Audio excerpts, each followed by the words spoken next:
Hello everyone, so far we study about the nomination of candidates. हमने candidates को nominate कैसे किया जाता है, पार्टी टिकट कैंडिडेट को कैसे मिलती है, हमने यहाँ तक पढ़ लिया है।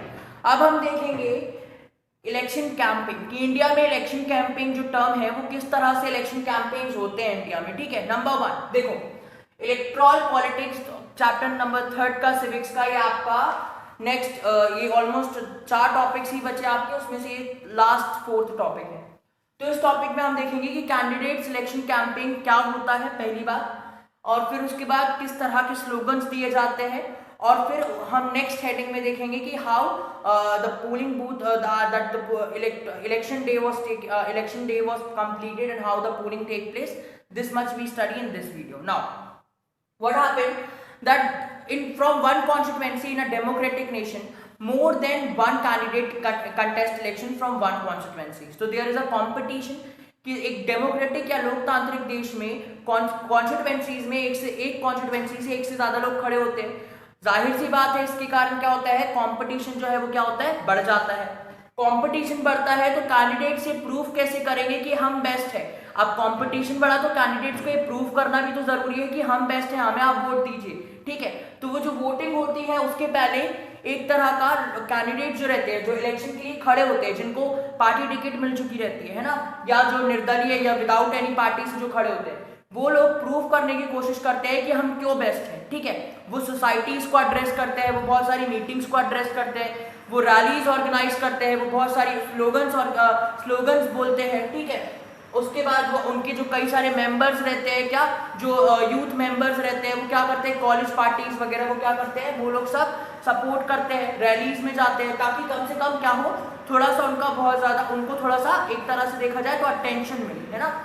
तो जितनी भी ये काम करते हैं, चाहे वो पोलिंग, चाहे वो हम बात करते हैं एड्रेस करना किसी सोसाइटी किसी मीटिंग को, या अगर मैं बात करूँ स्लोगन्स रेज करना, या अगर मैं बात करूँ किसी टॉपिक के ऊपर बोलना, ये सब बात जो है वो क्या है, कैंडिडेट्स अपने आप को बेस्ट प्रूव करने के लिए करता है ताकि वो इलेक्शन जीत जाए, है ना। ये समझ में आ रहा है। तो ये जितने भी काम कैंडिडेट करता है before the date of, after the date of announcement of the list of the candidates who contest election till polling, ये जो 2 से 3 दिन का 3 सप्ताह का जो गैप रहता है, उसके बीच में इलेक्शन कैंपेन्स होते हैं। इलेक्शन कैंपेन्स जो रहते हैं वो इसलिए ऑर्गेनाइज कराए जाते हैं ताकि जो पार्टीज है वो आपस में पार्टीज या जो कैंडिडेट्स है वो अपने आप को बेस्ट प्रूव कर सके और उन्हें ज्यादा से ज्यादा क्या मिले, वोट मिले। इतना मेरे ख्याल से आपको समझ में आ गया होगा। ठीक है, होता क्या है कि कैंडिडेट्स अपने आप को बेस्ट प्रूव करने के लिए कई सारी मीटिंग्स को एड्रेस करते हैं, अपने आप को बेस्ट प्रूव करने के लिए बहुत सारी डर्टी पॉलिटिक्स भी कई बार करते हैं, हमने पहले देख चुका है ना। या कई बार ऐसा भी होता है कि वो एक ऐसा टॉपिक उठाते हैं which is very spread among the society. जैसे अगर मैं बात करूं कि अभी जब इलेक्शन इंदिरा गांधी के टाइम पे in 1977 के इलेक्शन में, अभी आप नेक्स्ट इसी में देखेंगे, जब 1977 का इलेक्शन हुआ था तो जनता पार्टी ने क्या कहा था, सेव डेमोक्रेसी। क्यों कहा था, क्योंकि 1975 में इमरजेंसी लागू हो गई थी जिसके कारण इलेक्शंस नहीं हो पाए थे, और ऐसा बोला जाता है कि इंदिरा गांधी जी ने बेवजह इलेक्शन कराया, बेवजह इमरजेंसी लगाई थी, जिसके कारण क्या हुआ कि कहीं ना कहीं क्या हुआ, पूरा का पूरा जो देश था वो इंदिरा गांधी जी के खिलाफ हो गया। और फिर जनता पार्टी ने एक स्लोगन अनाउंस करा था, या स्लोगन कहा था जिसे कहा जाता था save democracy, this here it is save democracy, है ना। इसमें क्या कहा गया था कि हम अपने देश को बचाएंगे, लोकतंत्र वापस एस्टैब्लिश करेंगे एंड सो।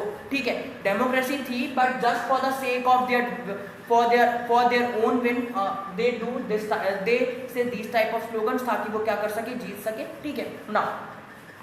तो पार्टी क्या करती है या कैंडिडेट्स क्या करते हैं, अपने आप को बेस्ट प्रूव करने की कोशिश करते हैं, अलग अलग तरह की एक्टिविटीज करते हैं, इसीलिए क्या कहा जाता है, इलेक्शन कैंपेन।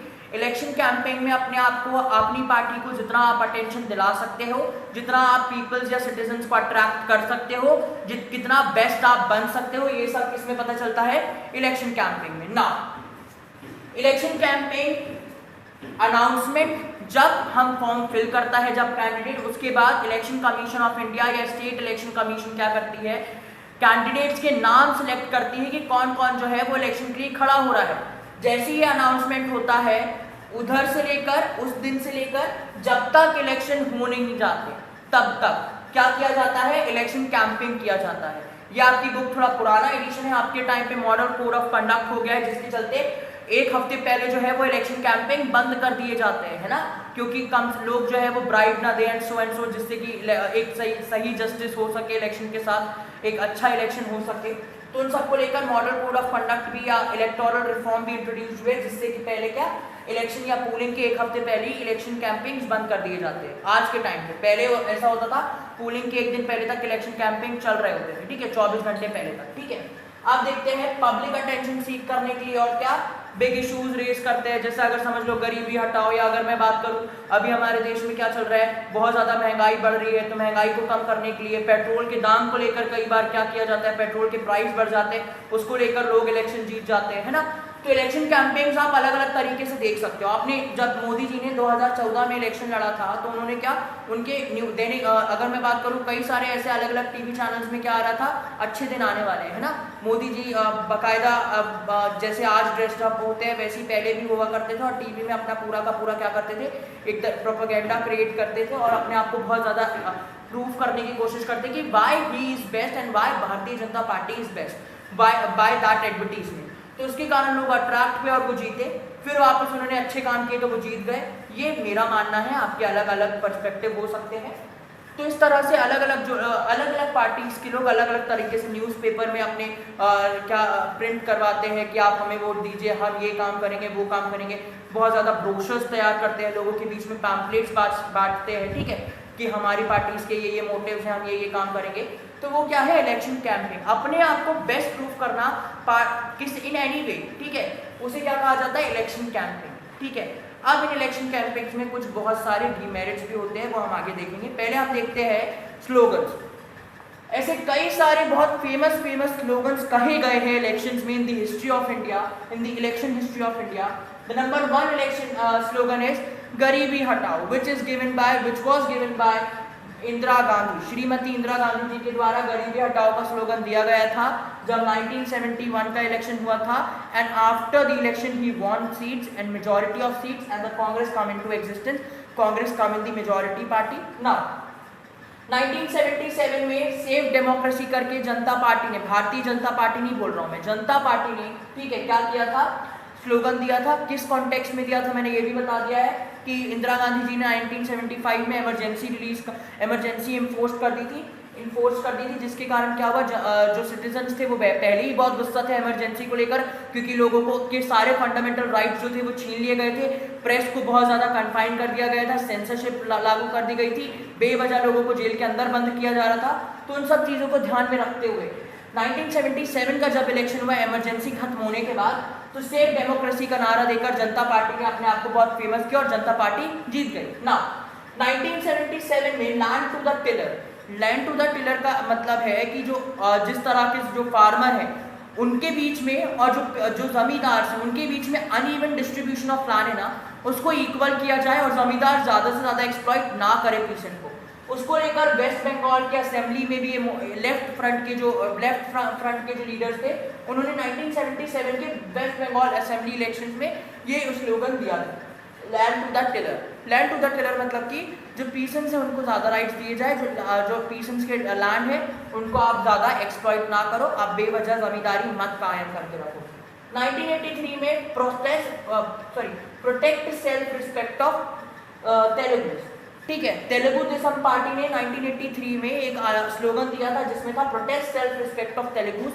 बिफोर 1983 कांग्रेस थी, वहाँ कांग्रेस ने बहुत सारे ऐसे काम किए which is not good from the perspective of Telugus, या उनको थोड़ा डिस्क्रिमिनेट किया गया, है ना, डिस्क्रिमिनेट किया गया, जिसके चलते तेलुगु देशम पार्टी ने क्या किया, 1983 के इलेक्शन में एक बहुत बड़ा एजेंडा या बहुत बड़ा स्लोगन दिया, प्रोटेस्ट सेल्फ रिस्पेक्ट ऑफ तेलुगुस, और तेलुगु देशम पार्टी भी बहुत अच्छी सीट्स के साथ जीती। तो ये प्रूव करते हैं कि कुछ स्लोगन्स भी कई बार पार्टी को जिता देते हैं, क्योंकि इनके पर्सपेक्टिव बहुत अलग थे, इनका सोचने का तरीका अलग था, ठीक है। तो slogans lead to many time leads the win of the parties. 1983 का और कई सारे ऐसे रीजंस भी होते हैं कि लोगों में एक तरह से देखा जाए तो सेंस क्रिएट हो जाता है कि हाँ जो है ये बेस्ट है ना। तो 1983 में कांग्रेस हार गई और कौन जीता, तेलुगु देशम पार्टी आंध्र प्रदेश में। तो इस तरह से अगर मैं बात करूं तो आपका ये जो है ये आंध्र प्रदेश का है बेटा, है ना, आंध्र प्रदेश में ठीक है, तो यहाँ आपका ये वाला टॉपिक जो है ना वो खत्म होता है यहाँ से इलेक्शन कैंपेन। अभी और आगे है, हम अभी इसी में देखते हैं कि इलेक्शन कैंपेन में और क्या क्या हुआ। जैसा कि हमने देखा कि इलेक्शन कैंपेन्स में कई सारे, किसी भी तरह से आप इलेक्शन कैंपेन कर सकते हो। कैंडिडेट्स के पास इलेक्शन कैंपेन करने के कई सारे तरीके या कई सारी एक्टिविटीज है, ठीक है। अब उन तरीकों में उन वेज के the way they promote their identity और the way they promote the other identities very करता है ना। कैंडिडेट्स के बीच में कंपटीशन है, कंपटीशन के कारण क्या होती है, डर्टी पॉलिटिक्स होती है, जिसके कारण क्या होता है, बहुत सारे नेगेटिव सेंस में भी इलेक्शन कहीं ना कहीं हार्म होता है ना। डेमोक्रेसी में इलेक्शन कहीं ना कहीं नेगेटिव वे में भी चला जाता है। इसको बचाने के लिए, इस चीज़ को बचाने के लिए कि इलेक्शन कभी खराब ना हो, इलेक्शन में कुछ मॉडल कोड ऑफ कंडक्ट दिए गए, इलेक्शन में कुछ रेगुलेशन सेट किए गए by the election commission of India, by the government of India by itself number of times. तो इलेक्शन में क्लियरली डिसाइडेड है कि इलेक्शन में आप कभी भी इलेक्शन कैंपेन में कोई भी कैंडिडेट या कोई भी पार्टी किसी भी व्यक्ति को ब्राइब नहीं करेगा। ब्राइब मीन्स कि आप किसी भी व्यक्ति को क्या नहीं करोगे, पैसे नहीं दोगे कि आप हमें वोट दो, ठीक है। पैसे नहीं दोगे आप किसी भी पॉलिटिकल पार्टी, कोई भी पॉलिटिकल पार्टी किसी भी सिटीजन्स को पैसे नहीं देगी कि आपको हम पैसे दे रहे हैं, आप हमें वोट दीजिए, है ना, in exchange of money give vote to us. ऐसा कुछ काम पॉलिटिकल पार्टीज नहीं करेगी। नंबर 2, किसी भी कास्ट और रिलीजन को लेकर आप इलेक्शन का कोई भी मोटिव नहीं क्रिएट करेंगे। आप कोई भी स्लोगन या कोई भी एजेंडा ऐसा तैयार नहीं करेंगे जो किसी कास्ट ओरिएंटेड हो या रिलीजन ओरिएंटेड हो। जैसे कि हम बात करते हैं, कई बार ऐसा है ना, भले ही हम ये बात कर सकते हैं कि भारतीय जनता पार्टी जो है वो हिंदुइज्म को सपोर्ट करती है, बट कभी भी भारतीय जनता पार्टी ने अपने इलेक्शन कैंपेन्स में ये नहीं कहा कि सेव हिंदुइज्म एंड सो। कभी भी उन्होंने रिलीजन को लेकर कोई बात नहीं कही है। क्यों? क्योंकि वो जानते हैं कि it's confined that no political party has right to talk about caste or religion while election campaigns, during election campaigns। तो आप किसी कास्ट को लेकर भी इलेक्शन कैंपेन में नहीं बोल सकते कि मैं आपकी जाति का हूँ, मैं आपके समुदाय का हूँ, आप मुझे वोट दीजिए, आपको मैं ज़्यादा अच्छे से समझ सकता हूँ, है ना। तो इस तरह की बातें आप नहीं करेंगे, आप ऐसा कुछ नहीं बोलेंगे, आप समाज को डिवाइड करने की कोशिश नहीं करेंगे। ये कॉन्स्टिट्यूशन या रेगुलेशंस डिसाइड किया गया है इलेक्शन के लिए। पॉलिटिकल पार्टीज गवर्नमेंट की रिसोर्सेज को भी इस्तेमाल नहीं कर सकती, ठीक है। ना किसी गवर्नमेंट ऑफिसर का काम ले सकती है कि आप हमारे लिए कुछ बोलो इलेक्शन कैंपेन में, ना किसी ऐसे व्यक्ति का सहारा ले सकती है जो ऑलरेडी गवर्नमेंट में सर्व कर रहा हो, ना गवर्नमेंट की गाड़ियों का इस्तेमाल कर सकती है, ना किसी गवर्नमेंट ऑफिस का मतलब कि बिल्डिंग्स का इस्तेमाल कर सकती है अपने इलेक्शन कैंपेन के लिए। असेंबली वो गवर्नमेंट बिल्डिंग्स में ऑर्गेनाइज नहीं करेगी। तो गवर्नमेंट रिसोर्सेज का इस्तेमाल कौन नहीं कर सकता? पार्टीज जो कि इलेक्शन के लिए खड़े हो रहे हैं। क्योंकि कई बार ऐसे हमने देखा है, जैसे for example BJP, for instance BJP जो थी वो क्या थी, 2014 में जीतने के बाद फिर अभी फिर से जो इलेक्शन हुए 2019 में, उस समय भी जीती। तो अब बीजेपी ने अपना रेजिग्नेशन बिफोर इलेक्शन दे दिया। जैसे ही अपना रेजिग्नेशन या जैसे ही बीजेपी जो थी विड्रॉन हुई 2019 इलेक्शन के पहले, विड्रॉन होने के बाद बीजेपी के जो मिनिस्टर्स हैं वो लोगों ने कोई भी ऐसा काम नहीं किया, कोई भी गवर्नमेंट बिल्डिंग्स का इस्तेमाल नहीं किया इलेक्शन कैंपेन के लिए, है ना। तो मतलब कि कोई भी ऑफिस, कोई भी गवर्नमेंट में पहले जो रह चुकी है वही गवर्नमेंट अगर वापस वही गवर्नमेंट के मेंबर्स जो है या वही पार्टी के मेंबर्स जो है कॉन्टेस्ट कर रहे हैं इलेक्शन, तो वो गवर्नमेंट बिल्डिंग्स का इस्तेमाल नहीं करेंगे। नाउ द डीज पैसे लिमिट कर दिए। पॉलिटिकल पार्टीज क्या करती है, जीतने के लिए कितना भी पैसा खर्च करे जा रही है। इसके कारण क्या होता है, देश का डेवलपमेंट रुकेगा, गरीबी वैसे ही ज्यादा है और बढ़ जाएगी। तो पैसे कन्फाइन कर दिए कि 25 लाख जो है वो लोकसभा इलेक्शन के लिए एक पॉलिटिकल पार्टी एक कॉन्स्टिट्यूएंसी में खर्च करेगी, और 10 लाख रुपए जो है वो एक कैंडिडेट एक कॉन्स्टिट्यूएंट असेंबली में स्टेट असेंबली इलेक्शंस में खर्च करेगा। स्टेट असेंबली मतलब कि लोकसभा, है ना, सॉरी स्टेट असेंबली इलेक्शन मतलब कि विधानसभा एंड ऑल, है ना, विधानसभा and Vidhan Parishad. State assembly elections में 10 लाख रुपए खर्च किया जाएगा एक कैंडिडेट के द्वारा इलेक्शन कैंपेन में एक कॉन्स्टिट्यूएंसी से, और 25 लाख लोकसभा इलेक्शन में एक कैंडिडेट के द्वारा एक कॉन्स्टिट्यूएंसी में, ठीक है। कॉन्स्टिट्यूएंसीज क्या होती है वो हमने देख चुका है। इलेक्शन को कोर्ट रिजेक्ट कर सकता है। अब देखो, अगर समझ लो कोई व्यक्ति इलेक्ट हो गया, इलेक्शन उसका हो गया है, वो सिलेक्ट हो गया, इलेक्शन हो गया, उसके बाद वो व्यक्ति सिलेक्ट भी हो गया। फॉर एग्जांपल मैं खड़ा हुआ इलेक्शन में, ठीक है, जबलपुर कॉन्स्टिट्यूएंसी, लोकसभा की जबलपुर कॉन्स्टिट्यूएंसी से मैं इलेक्शन के लिए खड़ा हुआ, अब मैंने क्या क्या नहीं किया पहले, ठीक है। मैंने बहुत सारे ऐसे काम किए जो कि बिल्कुल अनलॉफुल थे इलेक्शन के हिसाब से। मैंने लोगों को पैसे दिए। नंबर 1, मैंने कास्ट के बारे में बोला, ठीक है, कि मैं आपकी कास्ट का हूँ, मैं इस धर्म का हूँ, मैं हिंदू धर्म का हूँ, तो हम सभी हिंदुओं को एक हो जाना चाहिए, हमें जीतना चाहिए, एंड सो। तो मैंने कास्ट के बारे में भी बोल दिया, बेटा अदरवाइज मत लेना, इसलिए मैं अपने ऊपर ही ले रहा हूँ सर। गवर्नमेंट रिसोर्सेज, मैं पहले भी मिनिस्टर रह चुका हूँ, है ना, तो मैंने क्या किया, जाकर मैंने किसी गवर्नमेंट स्कूल में जाकर रैली ऑर्गेनाइज करी। गवर्नमेंट स्कूल में लोगों को इकट्ठा करा और एड्रेस कर दिया कि आइए आप मॉडल हाई में आइए और मैं आपको एड्रेस करूंगा, आप मेरे को वोट करिए, एंड सो। ऐसा करके मैंने बोला, है ना। मैंने गवर्नमेंट की गाड़ी भी इस्तेमाल कर ली। जो ड्राइवर था, जो पहला मेरा ड्राइवर था, मतलब मैं पहले भी मिनिस्टर रह चुका हूँ, तो इस बार के इलेक्शन में भी मैंने ये सब काम किए। अब मैंने अपने ड्राइवर को भी बुला लिया जो गवर्नमेंट गाड़ी चलाता था, वो मुझे ले घूम रहा है, तो वो उसकी रिसोर्स मतलब गाड़ी का भी मैंने इस्तेमाल कर लिया। 25 लाख से ज्यादा मैंने पैसे खर्च किए, मेरे ऑलमोस्ट 1 करोड़ तक पैसे गए सिर्फ लोकसभा का इलेक्शन जीतने के लिए। तो क्या हुआ, ऐसे में मेरे को हर जगह से गलत साबित होने में कोई देर नहीं लगेगी, बहुत सारे प्रूफ आ गए। जब मैं इलेक्शन जीत जाऊंगा, है ना, तो अगर कोर्ट को ये पता चलता है कि मैंने ऐसे ऐसे काम किए हैं which is not good while election campaign, तो क्या करेगा कोर्ट, या क्या करेंगे कोर्ट की justice, he will reject my election. वो मेरे इलेक्शन को डिसमिस कर देंगे और वहां से मुझे हटाकर किसी नए कैंडिडेट को इलेक्ट कराएंगे, भले ही मैं सिलेक्ट या इलेक्ट क्यों ना हो जाऊं।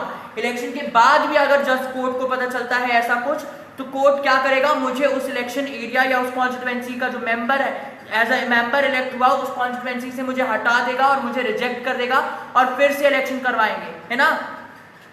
तो ऐसा हो सकता है कई बार। जैसे इंदिरा गांधी जी के टाइम पे क्या हुआ था, there is one party member जिसने इलाहाबाद हाई कोर्ट में एक पिटीशन फाइल किया था, एग्जैक्ट नाम मुझे याद नहीं आ रहा, कि ये जो इंदिरा गांधी जी है उन्होंने अनलॉफुल एक्टिविटीज की एंड सो, तो उनका इलेक्शन जो है वो कैंसिल किया जाए। तो उसके ऊपर बहुत लंबा, बहुत ज़्यादा इशू क्रिएट हुआ था। तो एग्जैक्ट मुझे नहीं पता, बट हाँ इंदिरा गांधी जी के टाइम पे हुआ था।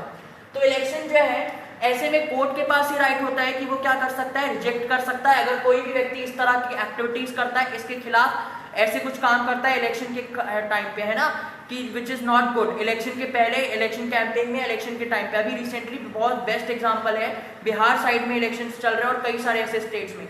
तो एक वीडियो वायरल हुआ था यूट्यूब और व्हाट्सएप में, that there is one minister, पता नहीं किस स्टेट का था वो व्यक्ति, एक कैंडिडेट था, वो सबको पैसे बांट रहा था, सबको ऐसे पैसों की गड्डी नोट लेकर वो सबको 1000 2 हजार के नोट बांट रहा था, एंड कुछ ऐसा ही था।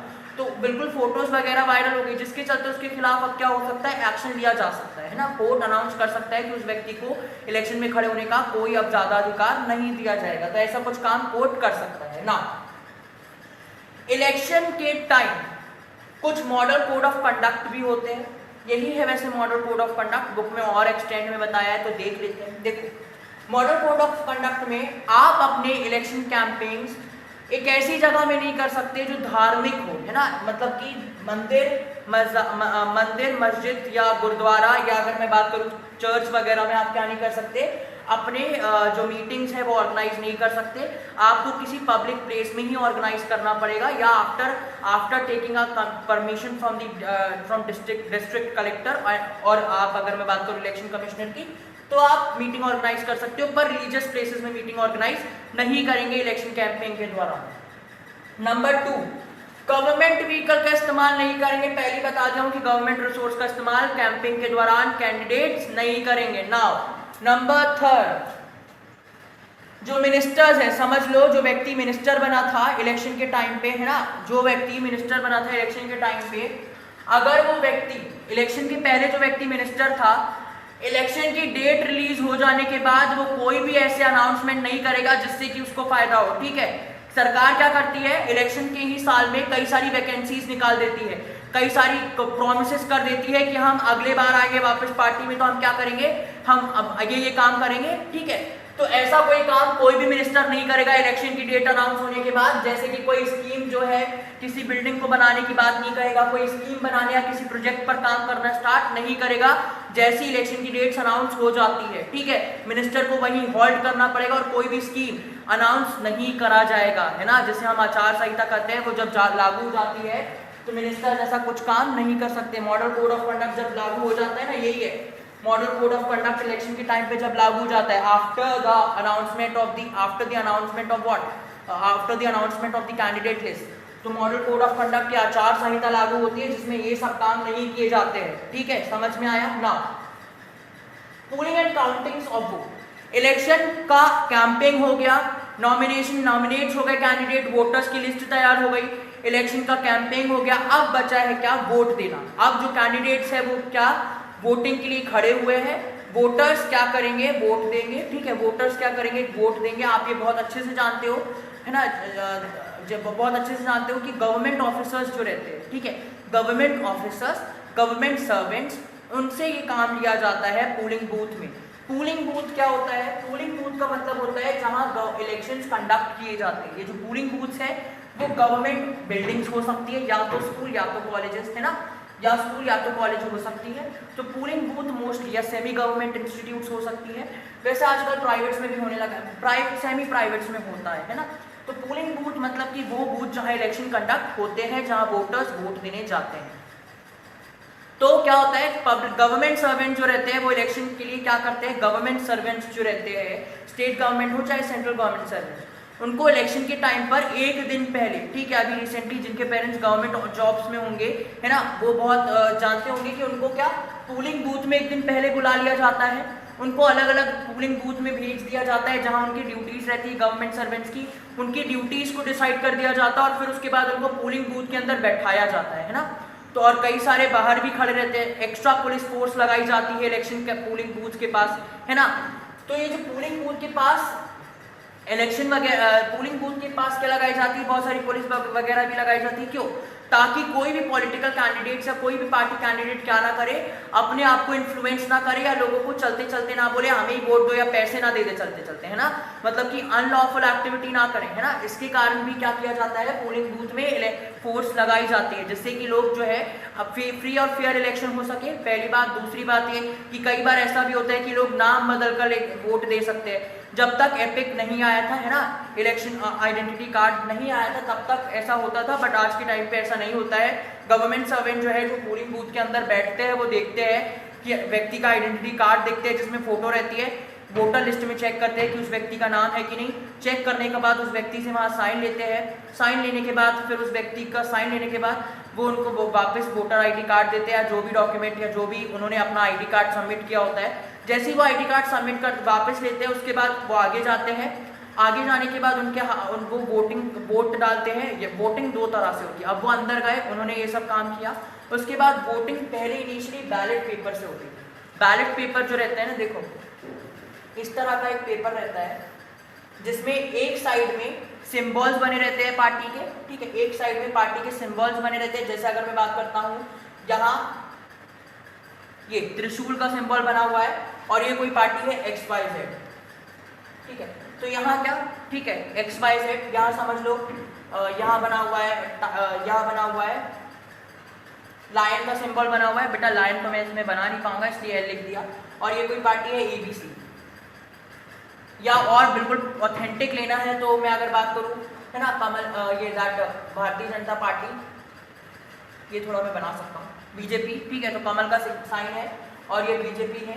तो इस तरीके से क्या होता है, कैंडिडेट्स के एक तरफ सिंबल्स रहते हैं, वैसे फोटोज भी रहती है आज के टाइम पे। कैंडिडेट का एक तरफ सिंबल रहता है, पार्टी का सिंबल रहता है, दूसरी तरफ कैंडिडेट का नाम लिखा रहता है। आपको क्या करना रहता है, बैलेट पेपर में एक सील आती है ना, वहां से आपको सील को प्रेस करके जिसको आपको वोट देना है उसमें आप क्या करते हैं, सील लगाते हैं और पेपर को फोल्ड करके बैलेट बॉक्स में डालते हैं। पहले ऐसा होता था।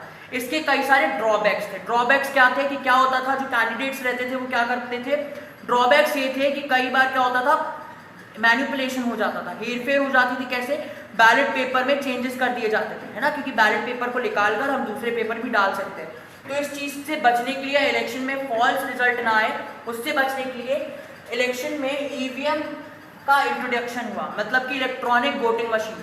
इलेक्ट्रॉनिक वोटिंग मशीन में क्या होता है कि एक बार आपने जिस पार्टी को वोट दे दिया उसके बाद वो जो है चेंज नहीं हो सकता। तो ईवीएम का इंट्रोडक्शन हुआ इलेक्ट्रॉनिक वोटिंग मशीन का।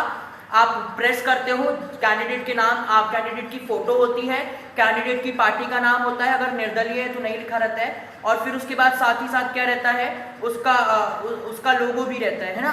तो इस तरह से क्या किया जाता है, ईवीएम में आप बटन प्रेस करते हो, तो ईवीएम में आप बटन प्रेस करते हो तो आपका वोट चला जाता है। अब ईवीएम के भी साथ एक प्रॉब्लम थी, वो प्रॉब्लम ये थी कि ईवीएम में आपने वोट डाल दिया है, कैसे पता चलेगा आपने जिसको वोट डाला क्या वही वोट ईवीएम के अंदर गया, ठीक है।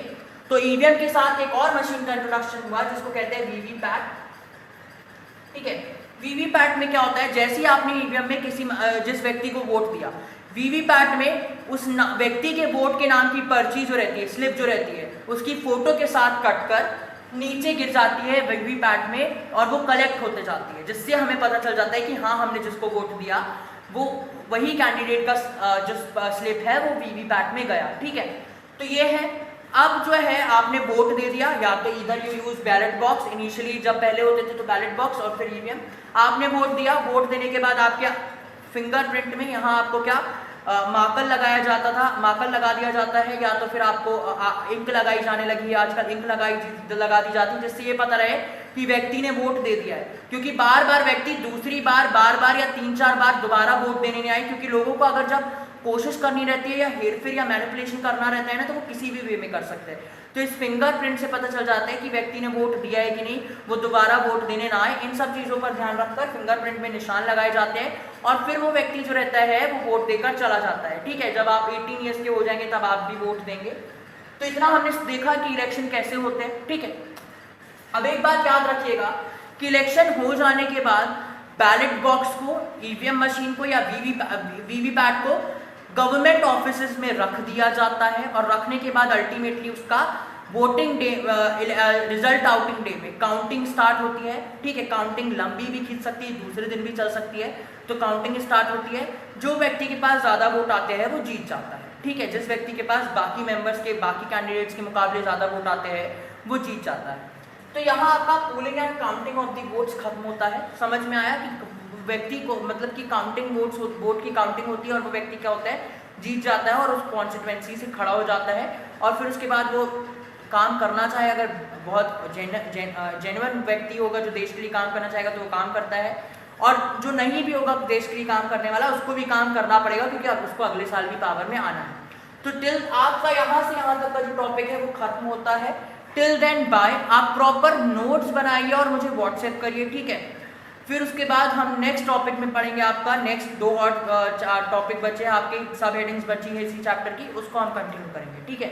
तो be prepare with that 2 topics and stay safe, stay healthy. Till then bye.